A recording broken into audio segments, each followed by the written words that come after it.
Get ready. 5 seconds.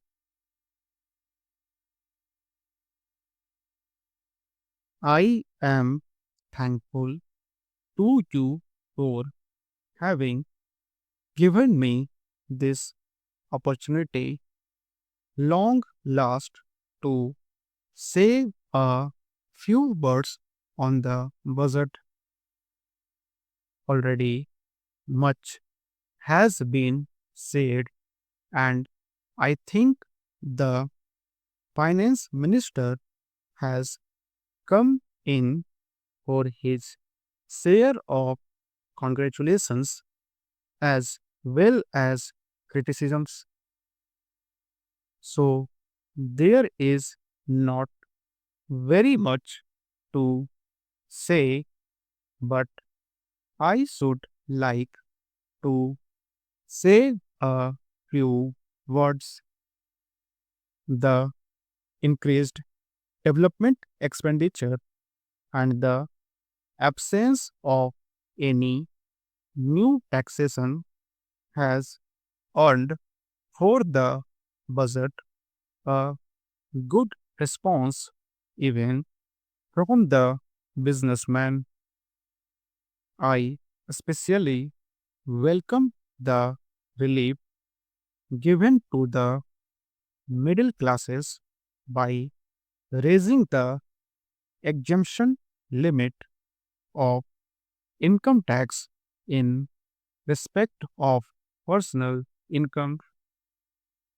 No doubt this is some relief to the middle classes, but I would request the finance minister if he could to raise this exemption limit from rupees 4,000 to rupees 6,000, as that would give substantial relief to the middle classes.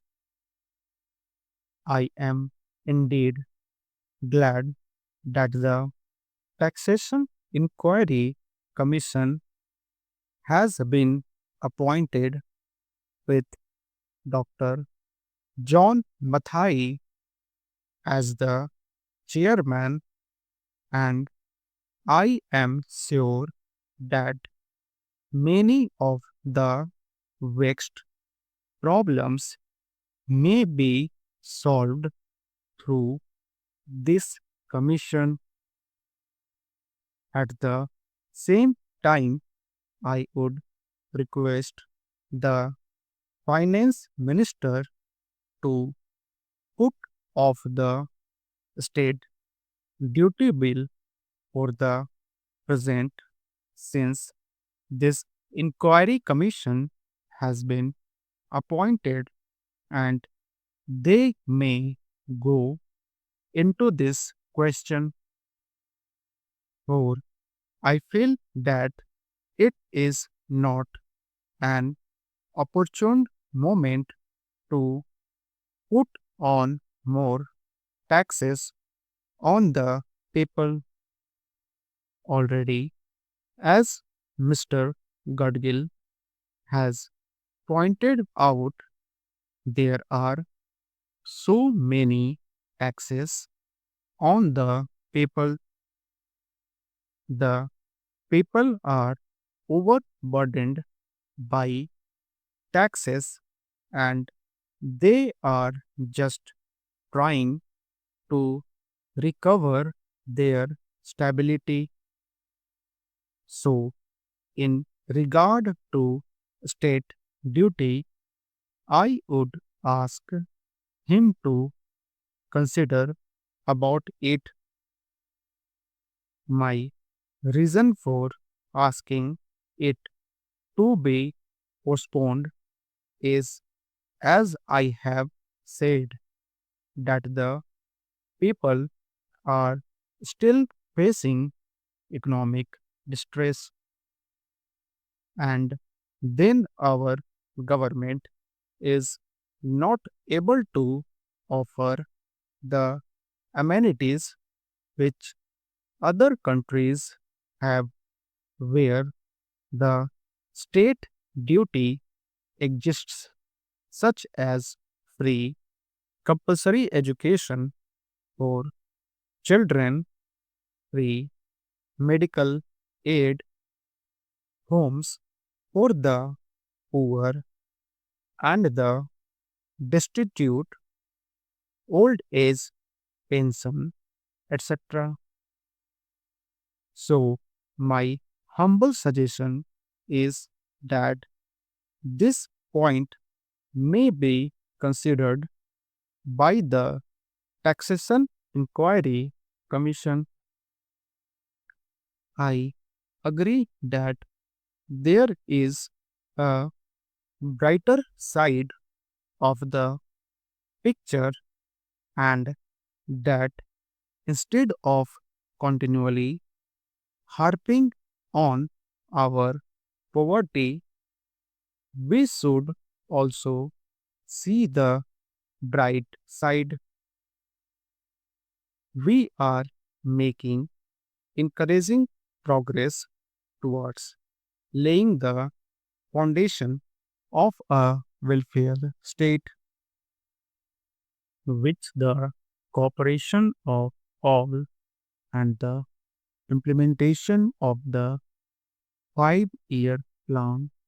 I am sure, sir, that we should be able to lay the foundations and fulfill the dreams of India.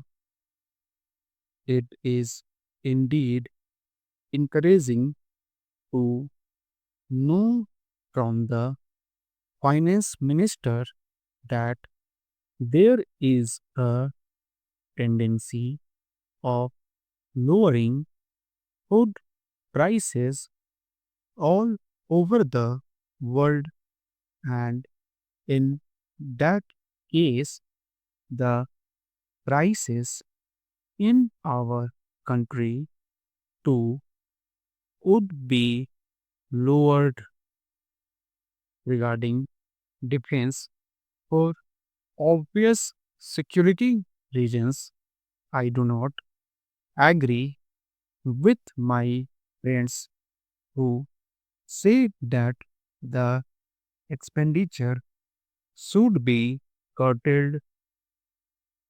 It is not advisable to take any undue risks and slacken the defense arrangements. Indeed, defense is one of our valuable assets, although strange to say, there seems to be adverse opinion in some quarters. I agree with what General Karyappa once said, that God and army are remembered only when there is trouble. The army consists of the most disciplined and loyal set of young men. It would not be proper to affect economy in the pay of these brave officers, as it would not be an incentive for the right type of young man to join the army, and it would become ineffective and inefficient. I believe already officers who were drawing rupees 1400 as their pay are now getting only rupees 700 and about. rupees 100 as allowance. That is, they are getting about half of what they were getting before.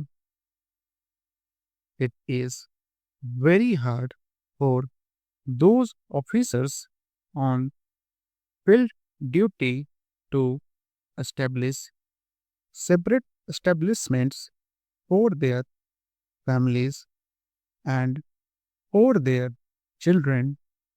And I would specially appeal to the finance minister to see that the family allowances may be restored to those officers who are on field duty. Economy in army could be affected in other ways. There is scope for more efficient operation of defense industries, which process seems slow, and by purchase policy of utilizing goods and stores indigenously manufactured. Preference should be given to country made war materials such as could be produced here, and they would be cheaper than foreign made goods.